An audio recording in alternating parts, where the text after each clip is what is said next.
It was raining again.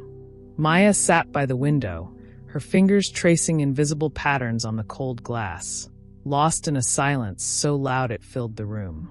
Outside, the sky wept in slow motion. Inside, her heart did too.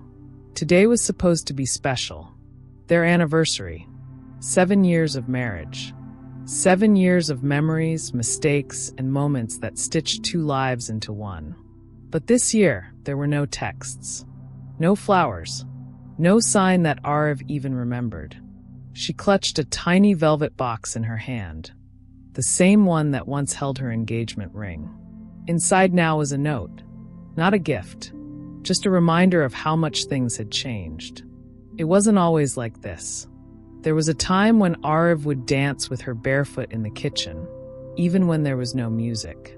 When they'd laugh over burnt toast and get lost in late-night drives with no destination. They had lived for each other, breathed for each other. But somewhere along the way, life got louder, and love quieter. Maya looked at the clock. 8:12 p.m. She whispered to herself, maybe he forgot. Her throat tightened around the words. Still, a part of her waited, hoped. Just then, the doorbell rang. She rushed, heart pounding, to open it. There he was, Arav, soaking wet from the rain, holding a slightly squashed cake and wearing a nervous smile. Happy anniversary, he said, almost apologetically. She didn't say a word, just pulled him into her arms, feeling like the world had finally started turning again. They didn't talk much, just lit some candles, opened a bottle of apple cider, and played the same song they danced to on their wedding night. Slowly, they swayed in their small living room, wrapped in the kind of silence that felt like love, not absence. And then the phone rang. Maya stepped away to answer, her smile still lingering. Hello, she said. Ma'am, this is the Central District Police Department. Is this the registered number of Mr. Arav's son? Yes, it is, she replied, puzzled. I'm very sorry, ma'am. A man matching that name was in a fatal accident this afternoon. We found this number in his wallet. We need someone to come identify the body. Maya's world stopped.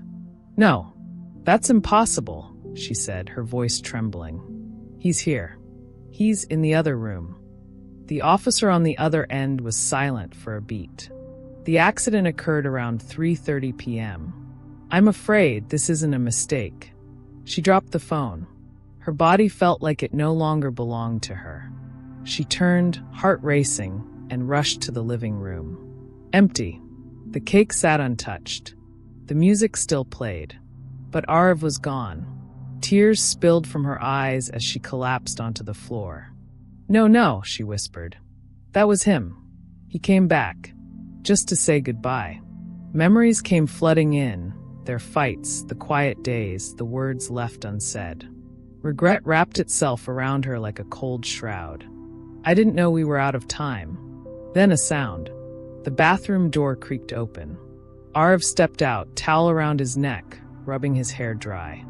Oh, Maya, you won't believe this. Someone stole my wallet today. Had to spend hours at the station filing a report. Total chaos. She stared at him, frozen.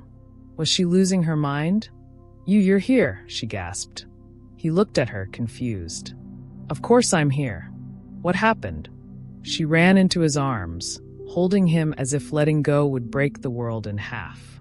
I thought I lost you, she whispered through sobs. And in those few minutes, I realized how much I love you. I never want to waste another second.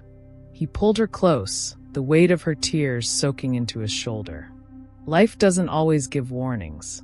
It doesn't send invitations before it takes something away. We fill our days with noise, anger, silence, pride. But in the end, none of that matters. Not compared to love. Not compared to the moments we'll wish we had back. So don't wait. Say the words. Hold the hand. Forgive. Smile. Because one day you'll look back and wish you had done it sooner.